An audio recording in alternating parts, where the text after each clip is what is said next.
उपस्थित सर्व पत्रकार बंधू आणि भगिनींना नमस्कार।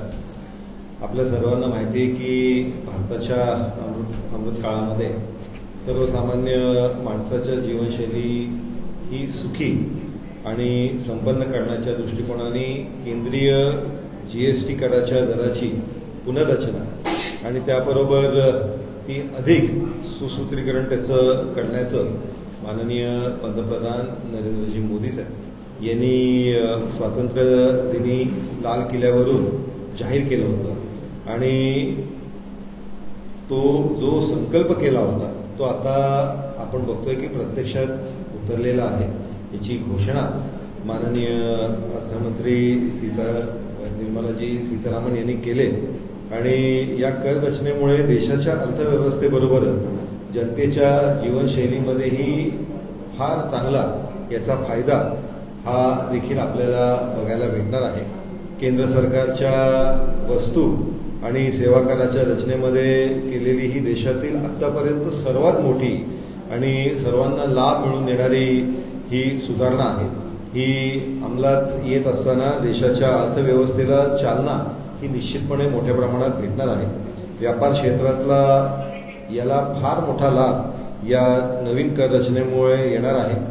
त्याचबरोबर मागणी आणि उत्पादन वाढवणारा त्याचबरोबर रोजगाराच्या दृष्टिकोनाने रोजगाराची संधी उपलब्ध करून देणारा कुटुंबाची आर्थिक संपन्नता याच्यामध्ये होईल या दृष्टिकोनाने या जीएसटीची रचना ही केलेली आहे। सामान्य माणसाचा जीवनमान सुलभ आणि अर्थव्यवस्थेला अधिक मजबूती करण्याच्या दृष्टिकोनाने ही जीएसटीची कर प्रणाली निश्चितपणे काम करेल असा विश्वास मला आहे। माननीय पंतप्रधान मोदीजी यांनी लाल किल्ल्यावरून जाहीर केलेला केंद्र आणि सरकारचा समावेश असलेल्या जीएसटी परिषदेने त्या जीएसटी सुधारणाला या नव्या प्रस्तावाला एक मताने संमत करून माननीय मोदीजींच्या संकल्पनेला बळ दिला आहे। या जीएसटीच्या माध्यमाने सामान्य माणूस असेल, शेतकरी असेल, मध्यमवर्गीय असेल, उद्योग क्षेत्र असेल, मध्यमवर्गीय सगळा जो समाज घटक असेल, महिला असतील, युवा वर्ग असेल, या सगळ्यांना या सुधारणांमध्ये फार मोठ्या प्रमाणात एक नव्या अर्थनीतीचा लाभ होणार आहे।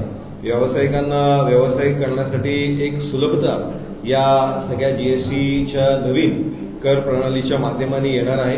देशातील जनतेचं हित डोळ्यासमोर ठेवून ही नवीन जीएसटी कर रचना तयार करण्यात आली आहे आणि त्याच्यामध्ये नागरिकांना केंद्रस्थानी ठेवून आणि विकास नागरिकांना डोळ्यासमोर ठेवून व्हावा या दृष्टिकोनाने या जीएसटी कर प्रणालीची रचना केली आहे। सर्वसामान्यांची जीवनमान उंचवणारा हा नवीन जीएसटी आहे। सध्याची जी 4 स्तरीय ही जीएसटीची जी रचना होती ती आता 2 स्तरीय म्हणजे साधारणपणे फक्त 18% आणि 5% एवढ्या 2 स्तरांवरती ही नवीन जीएसटी कर आकारणी करण्यात आली आणि त्याच्यामुळे निश्चितच देशातला स्वातंत्र्य मिळाल्यापासून पुढे तब्बल 67 वर्ष म्हणजे 2014 पर्यंत देशाची आर्थिक वाटचालीचा वेग संथ गतीने राहिला होता। या काळात देशाची जी जीएनपी आहे म्हणजे स्थूल राष्ट्रीय उत्पन्न हे केवळ $2.4 ट्रिलियन इथपर्यंत पोहोचलं होतं।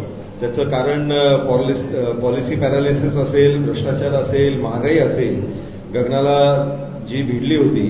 या कर संकलनाची प्रक्रिया क्लिष्ट होती आणि अर्थकारणात पारदर्शकता ही नव्हती।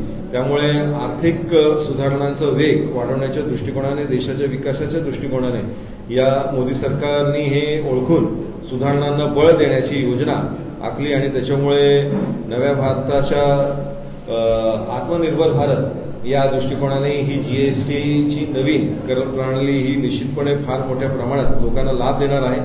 2017 मध्ये जी संपुष्टात आली आणि आर्थिक सुधारणा वेग झपाट्याने वाढला त्यामुळे आज देशातील 25 कोटी लोकसंख्या जी लोकांची आहे त्या सगळ्यांना दारिद्र्य रेषेखालून बाहेर आणण्याचा जो संकल्प मोदी सरकारने घेतला आहे त्या दृष्टिकोनाने फार मोठ्या प्रमाणात ही नवीन कर प्रणाली काम करेल असा विश्वास मला आहे।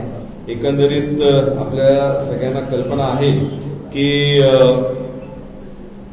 त्याच्यामध्ये जे आपल्याला रोज लागणाऱ्या ज्या गोष्टी आहेत, म्हणजे हेअर ऑइल असेल, शॅम्पू असेल, त्याचबरोबर स्विमिंग मशीन असेल, आपल्याला शेव्हिंग क्रीम पासून टूथब्रश पासून या सगळ्या गोष्टींना या जीएसटी मध्ये फार मोठ्या प्रमाणात दिलासा देऊन सर्वसामान्यांना ज्या गोष्टींची गरज पडतात त्या गोष्टींचा निर्णय या जीएसटीच्या माध्यमाने घेतलाय. सगळ्यात महत्वाचं म्हणजे हेल्थ इन्शुरन्सच्या संदर्भातलं की इंडिव्हिज्युअल हेल्थ इन्शुरन्स असेल ज्याच्यावरती याच्या अगोदर 18% जीएसटी लागायचं ते आता 0 करण्यात आलेलं आहे. मग त्याचबरोबर मेडिकल इक्विपमेंट असेल त्याच्यामध्ये थर्मोमीटर असेल त्याला 5% वरती आणलंय. मेडिकल ग्रेड ऑक्सिजन असेल त्याला 12% वरनं 5% आणलेलं आहे. डायग्नोस्टिकचे जे किट्स आहेत ते 12% वरनं 5% आणले. त्याचबरोबर विद्यार्थ्यांना चांगल्या पद्धतीचं शिक्षण भेटण्याच्या दृष्टिकोनाने एक अफोर्डेबल एज्युकेशनच्या दृष्टिकोनाने pencil, sharpener, crayon, exercise books, notebooks हे जे अगोदर 12% जीएसटी कर प्रणालीमध्ये येत होते त्यांचे आता 0 या दरावरती आणलेलं आहे.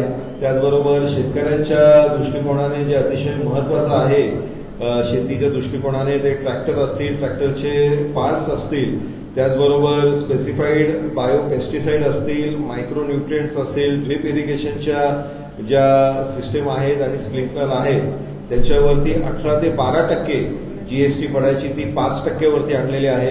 त्याचबरोबर शेतीमध्ये आणि हॉर्टिकल्चरमध्ये आपल्याला ज्या मशीन लागणार आहेत त्या मशीनही 12% वरनं 5% आणले. ऑटोमोबाईल्स या सेक्टरमध्ये सर्वसामान्यांना लागणाऱ्या ज्या टू व्हीलर आहेत त्या टू व्हीलर आणि त्याचबरोबर पेट्रोल आणि हायब्रिड LPG, CNG गाड्या या ज्या 1200 सीसीच्या आणि 4000 सीसीच्या आत आहेत जे पहिले 28% मध्ये त्यांच्यावर जीएसटी पडायचा ते आता 18% वरती आणलेले आहे.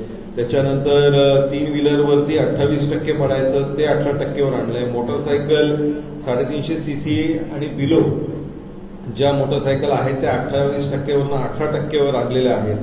त्याचबरोबर इलेक्ट्रॉनिक अप्लायन्सेस असतील म्हणजे एसी असेल, टीव्ही असेल, मॉनिटर, प्रोजेक्टर असेल, या सगळ्या ज्या 28% ज्याच्यावरती जीएसटी पडायचा ते आता 18% वरती आणलेलं आहे. आणि त्याच्यामुळे निश्चितच आपण आर्थिक पटलावरती जगाच्या पाठीवर आपण जर बघितलं तर भारत हा देश सध्याच्या परिस्थितीमध्ये आपण बघतोय की अनेक देशांमध्ये जिकडे इकॉनॉमिक क्रायसिस आले त्या तिकडे आपण आज 4थ्या क्रमांकावर आहोत. आणि त्याच्यामुळे निश्चितच मोदी सरकारच्या माध्यमाने लोकाभिमुख जे निर्णय घेण्यात आले त्याच्यामधला जीएसटीच्या संदर्भातला हा फार महत्वाचा निर्णय हा घेण्यात आला आहे असं मला वाटतं. आणि याचा सर्वात जास्त लाभ हा सर्वसामान्यांना आणि गोरगरिबांना होईल.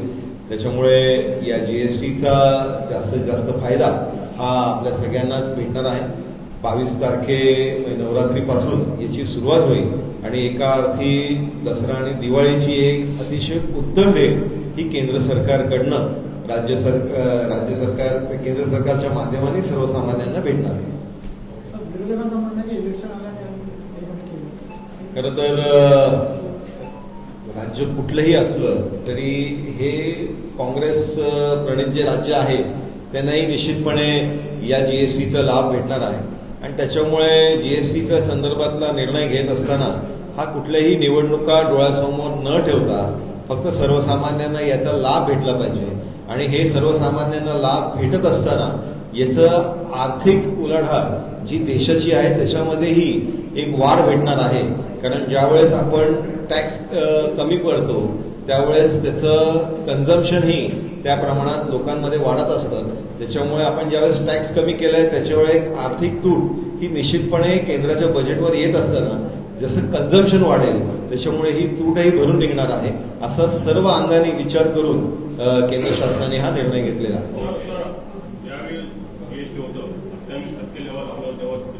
छोटे मोठे धंदे सगळे नामचेच झालेले आता हे त्यांना पुढे दिवस असणार संपलेले धंदे सगळे नाही. मुळात आपण बघितलं की MSME असेल किंवा अशा अनेक केंद्र शासनाच्या योजना ज्याच्या माध्यमाने स्टार्टअप्सला एक चांगली ताकद देण्याचं काम हे केंद्र शासन करत होतं.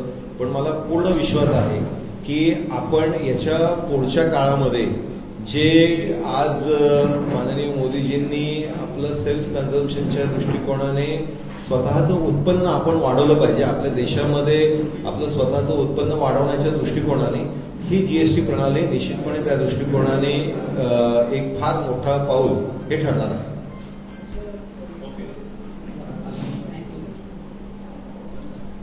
सर्व पत्रकार बंधूंचे आभार. सागर बंधूंची माहिती भगिनींची